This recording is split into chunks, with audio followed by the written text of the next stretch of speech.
días, ¿cómo estáis?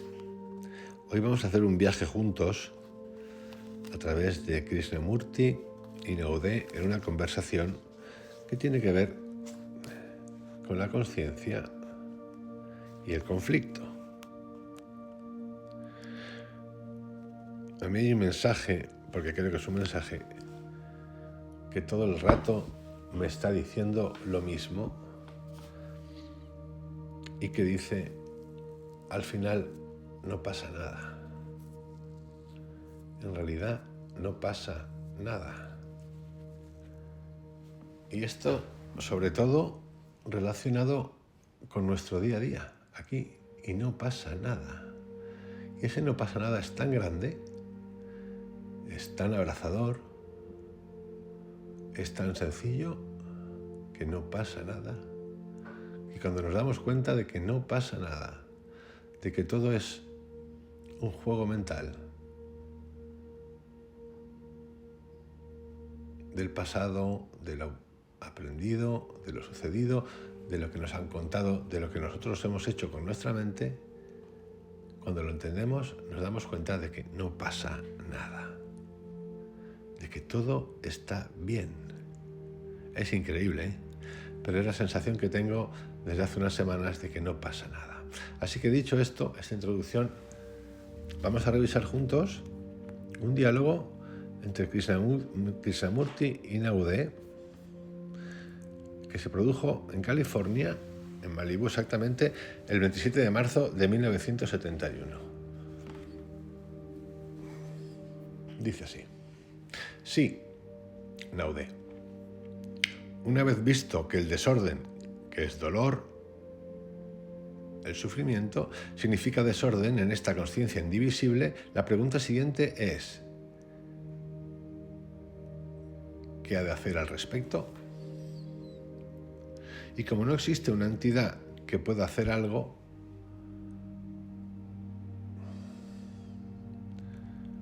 porque hemos visto que el desorden es la entidad. Krishnamurti. ¿Comprendemos eso? No.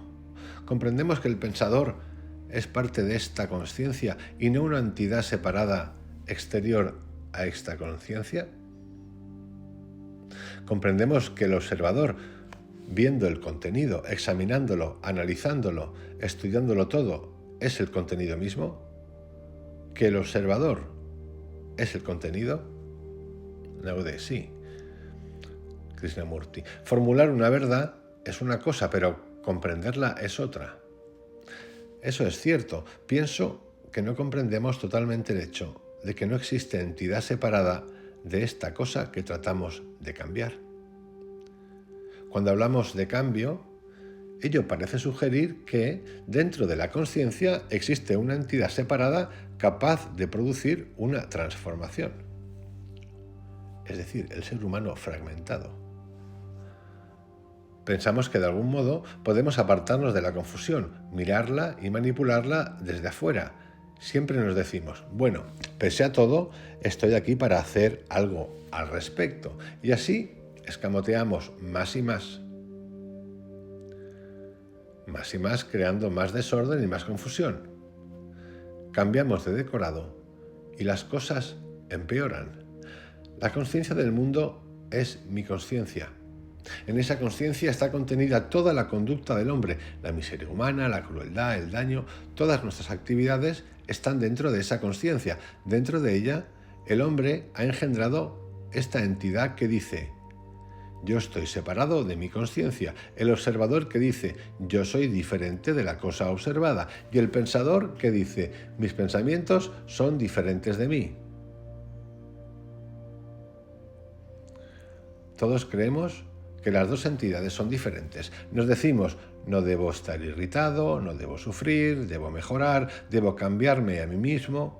Decimos esto tácita y conscientemente todo el tiempo, porque pensamos que ambas entidades están separadas. Nosotros estamos intentando señalar que no lo están, que son solo una misma cosa, porque si no hay pensamiento, no hay pensador. Si no hay cosa observada, no hay observador. Hay 100 observadores y 100 pensadores en el curso del día. Y yo pregunto, ¿es así? Observo a este halcón de cola roja que va volando. ¿Lo veo? Cuando observo ese pájaro, ¿estoy observando con la imagen que tengo de él o simplemente observo? ¿Existe solo la pura observación? Si existe una imagen, lo cual significa palabras, recuerdos y todo lo demás, entonces hay un observador mirando pasar el pájaro. Si solo existe la observación, entonces no hay observador. ¿Quisiera usted explicar por qué hay un observador cuando miro el pájaro con una imagen? Porque el observador es el pasado. El observador es el censor, el conocimiento acumulado, la experiencia, la memoria. Ese es el observador. Con eso él observa el mundo. El conocimiento que él acumuló es diferente del que acumuló otro observador. Dice usted que la totalidad de esta consciencia, que constituye el problema, no es diferente del observador que la encara. Esto parecería llevarnos a un callejón sin salida, ya que la cosa que procuramos cambiar es la persona misma que procura cambiarla. La pregunta es, ¿entonces qué? Justamente de eso se trata. Si el observador es lo observado, ¿cuál es la naturaleza del cambio de la consciencia? Es lo que intentamos descubrir. Comprendemos que debe haber una revolución radical en la consciencia. ¿Cómo ha de ocurrir esto? ¿Será por medio del observador? Cuando el observador está separado de aquello que observa, el cambio es entonces un mero truco de escamoteo con los diversos contenidos de la consciencia. Ahora vayamos despacio. Uno se da cuenta de que el observador es lo observado, de que el pensador es el pensamiento. Esto es un hecho. Detengámonos ahí por un instante. Dice usted que el pensador es el conjunto de todos estos pensamientos que producen la confusión. El pensador es el pensamiento, sea este uno solo o muchos. Pero hay una diferencia, porque el pensador piensa acerca de sí mismo como en una especie de entidad concreta y cristalizada.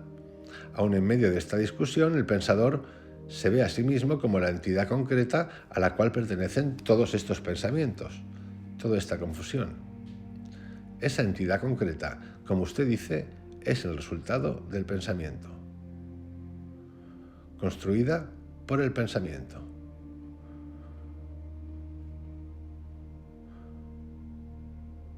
Y el pensamiento ve que debe hacer un cambio. Esa entidad concreta, que es el resultado del pensamiento, espera cambiar el contenido, que es ella misma.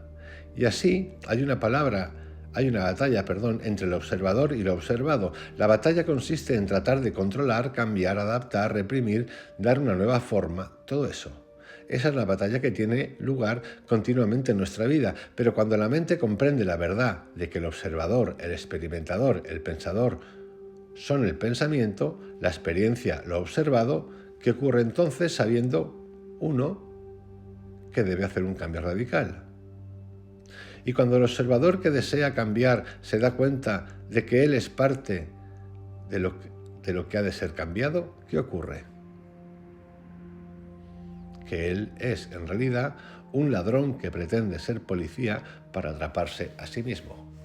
Muy bien. Entonces, ¿qué ocurre?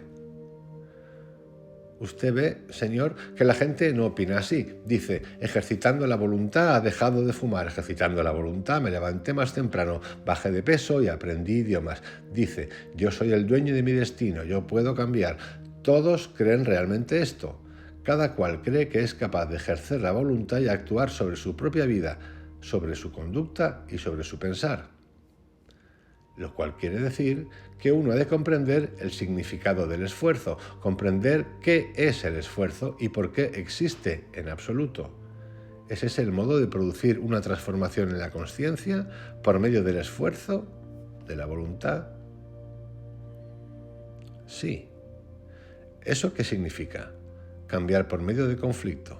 Cuando opera la voluntad, ello es una forma de resistencia, vencer, reprimir, negar, escapar, todo lo cual es voluntad en acción. Eso significa entonces que la vida es un constante batallar. ¿Quiere usted decir que todo se reduce a que un elemento en esta consciencia domina a otro? Es obvio. Un fragmento domina a otro fragmento. Y por eso mismo el conflicto y el desorden continúan. De modo que subsiste el hecho central. Ha de haber una transformación radical de la consciencia y en la consciencia. Ahora bien, ¿cómo ha de producirse esto? Esa es la cuestión. Lo hemos enfocado pensando que un fragmento es superior a los demás, a los otros fragmentos que están dentro del campo de consciencia. Sí, así lo hemos pensado.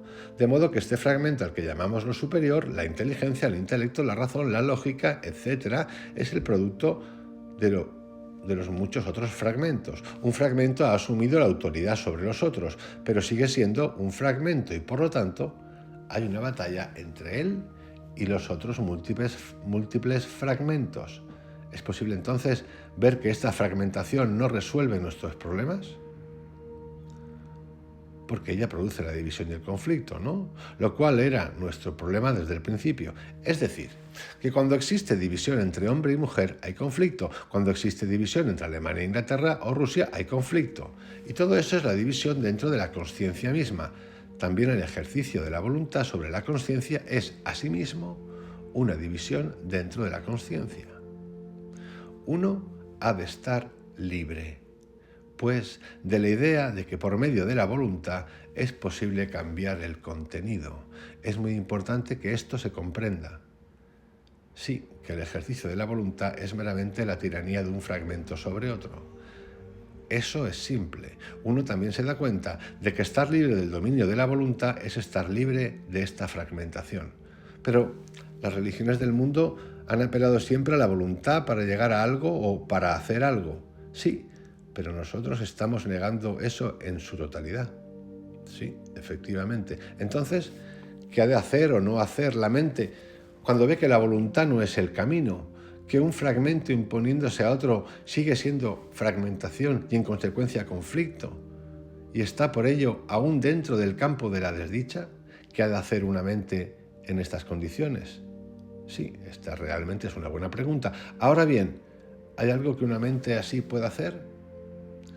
Cuando usted dice eso, uno piensa, si nada hay por hacer, entonces el circo continúa. No, señor. Mire, el circo continúa solo cuando hay ejercicio de la voluntad. ¿Quiere usted significar que el circo acerca del cual hemos estado discutiendo y al cual tratamos de cambiar es de hecho un producto de la voluntad? Mi voluntad contra su voluntad, etc. Mi voluntad contra otra parte de mí mismo, y así sucesivamente. Mi deseo de fumar, exacto. Una mente que empieza diciendo yo debo cambiar, se da cuenta de que un fragmento afirmando que él debe cambiar está en conflicto con otro fragmento, lo cual es la parte de la consciencia. Se da cuenta de eso, por lo tanto, también comprende que la voluntad a la que el hombre se ha acostumbrado y que debe ser el único modo de producir un cambio. No es el factor del cambio, no es el factor del cambio. Por lo tanto, una mente así ha llegado a un nivel por completo diferente. Se ha desembarazado de muchos estorbos, de una gran cantidad de desperdicios en realidad. Ha eliminado la división entre lo externo y lo interno, entre la consciencia y su contenido, entre la entidad consciente y la consciencia que le pertenece a ella y a los varios fragmentos, y ha eliminado también la división entre los diferentes fragmentos de esta consciencia. ¿Qué ha ocurrido entonces? ¿Qué le ha ocurrido a la mente que ha visto todo esto? Y que lo ha visto no de un modo teórico, sino que realmente lo ha sentido y dice, no más voluntad en mi vida, lo cual significa no más resistencia en mi vida. Esto es extraordinario. Es como encontrarse un día con el cielo a sus pies. Un cambio como este es tan grande que resulta difícil predecir cuál puede ser su alcance. De eso se trata. Ese es el punto. Tal cambio ya ha ocurrido. Lo que usted dice es que no hay más dominio de la voluntad, no más esfuerzo, no más división entre lo interno y lo externo, no más fragmentación dentro de la consciencia. No más fragmentación. Es muy importante que se comprenda esto. No más observador separado de lo que observa, lo cual quiere decir no más fragmentación en la consciencia, y esto significa que la consciencia solo existe cuando hay conflicto entre fragmentos. No estoy seguro de haber comprendido esto. la consciencia en sus fragmentos. La consciencia en sus fragmentos y la consciencia es la batalla entre los fragmentos. ¿Quiere usted decir que los fragmentos existen solamente porque están en conflicto, en lucha? Cuando no luchan entre ellos, no son fragmentos porque no actúan como partes. Cesa la acción de una parte sobre otra. Cuando usted dice fragmentación, ¿eso es lo que quiere significar? ¿Esa es la fragmentación? Vea lo que ha ocurrido. Los fragmentos desaparecen cuando no actúan los unos contra otros. Naturalmente. No pelean más. No hay tal cosa, naturalmente. ¿Dice usted que ese es el cambio? Espere, todavía no lo sé.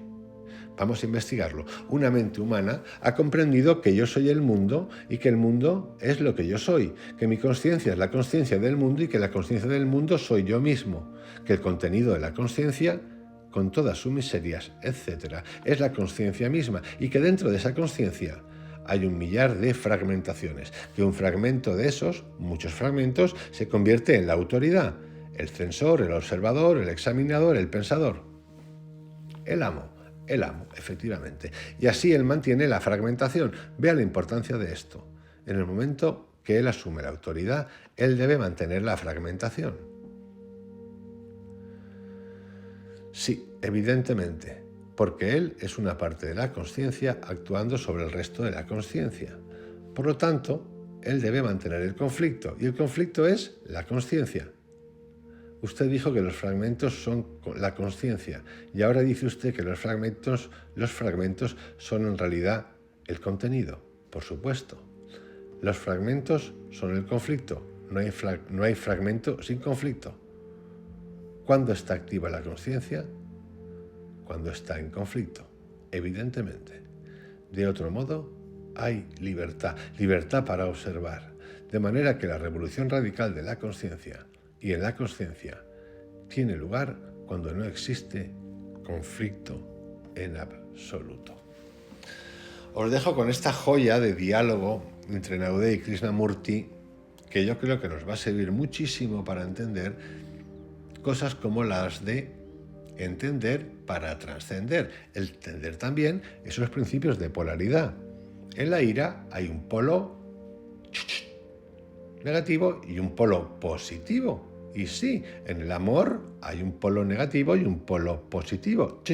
Sí. Y entonces, lo que nos está explicando, si observamos esto, por ejemplo, en el amor un polo positivo y un polo negativo, es que la consciencia, la fuerza de voluntad, el cambio, la mejora, me ha salido mal el matrimonio, la relación, lo que tú quieras, cuando fragmentamos, quiero cambiar, eso es fragmentación, un pensamiento poniéndose sobre otro. No hemos entendido la totalidad de lo que significa la palabra amor, o ira, o miedo.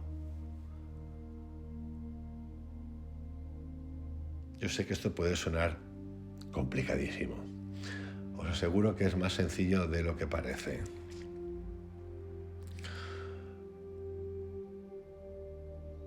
Existe la comprensión total. Hemos de entender la comprensión total. Hemos de liberarnos del miedo, liberarnos a través de entender que también he sido ese, que también fui ese furioso, irascible.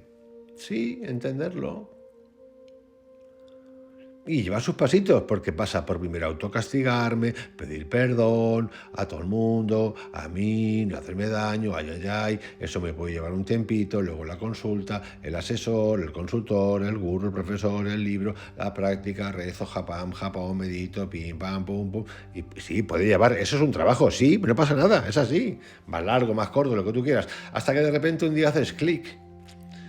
Y en tu día a día ya ni voluntad. Por eso Krishnamurti me gusta tanto cuando habla de qué es la voluntad, qué es el sacrificio, la fuerza de voluntad, y lo identifica como castigo. Cuando estamos en un sistema que todo el día, todo el tiempo nos habla de sacrificio, fuerza de voluntad, no te rindas, pero que tienes que entender, que tenemos que entender las cosas, que ese es el secreto, entender las cosas.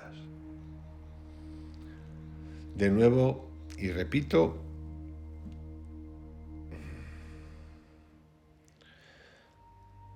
yo esto del entender empecé a tener ciertos atisbos, es decir, cierta especie de comprensiones a través de la meditación, ayudado mucho por mi coach y luego de manera individual. donde verdaderamente he entendido esto y no lo puedo poner en palabras porque no sé ponerlo en palabras, no lo puedo poner, no lo sé poner. Y ese quizás sea el secreto y la magia que no se puede poner en palabras. Lo he experimentado en esa totalidad absoluta con el viaje psicodélico de la psilocibina, que he tenido la gran fortuna de haberlo dirigido hacia un lugar y me haya entregado. Ahí he podido ver la comprensión de esto. No sé cómo explicaros esto con más detalle, porque tampoco quiero que penséis que estoy aquí haciendo una invitación a la gente a que lo haga, porque la cosa es personal. Y no sería correcto que yo hiciese una invitación a eso. Igual que no es correcto, como lo he dicho en este canal, invitaros a que meditéis. Porque de hecho muchas veces, y a través de Krishnamurti, nos ha explicado Krishnamurti, algo tan increíble como no hace falta meditar. ¿Cómo? No hace falta meditar. Solo hace falta entendernos y estar en el aquí y ahora todo el día en ese estado de conciencia no fragmentaria. Porque no creáis que el hecho de hablar de conciencia en sí significa que sea buena, es que cada uno tiene su conciencia. La conciencia plena, que esa es la buena, es en la que no hay dualidad, en la que no hay conflicto, en la que no hay fuerza de voluntad, en la de que no hay pollo sin cabeza. Ese es el rollo. El reino de Dios habita en mí, en ti, significa eso. Pero dentro de eso hay muchos tipos de conciencia. Y hemos de intentar comprender para trascender y irnos hacia esa conciencia totalizadora, no fragmentaria. El ejemplo de los fragmentos que ha puesto es verdaderamente alucinante. Ya os digo que esto es un reto, porque el entorno está en el otro lado. Los demás muchos en el otro lado. El sistema está en el otro lado. La materia está en el otro lado. El éxito está en el otro lado. El hacerte millonario está en el otro lado. Y así todo el tiempo.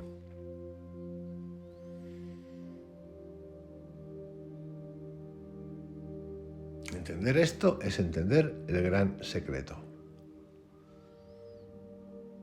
Así de claro.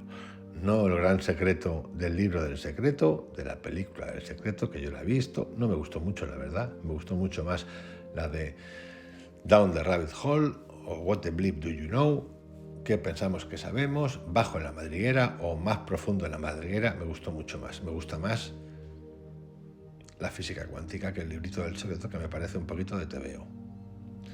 Os envío un gran abrazo. Os dejo con esta mini joyita de un intercambio, de una conversación entre Naudé y Jiddu Krishnamurti. Que tengáis un excelente día, que lo paséis muy bien, disfrutar de la vida, pues que de eso se trata. Un abrazote, hasta mañana.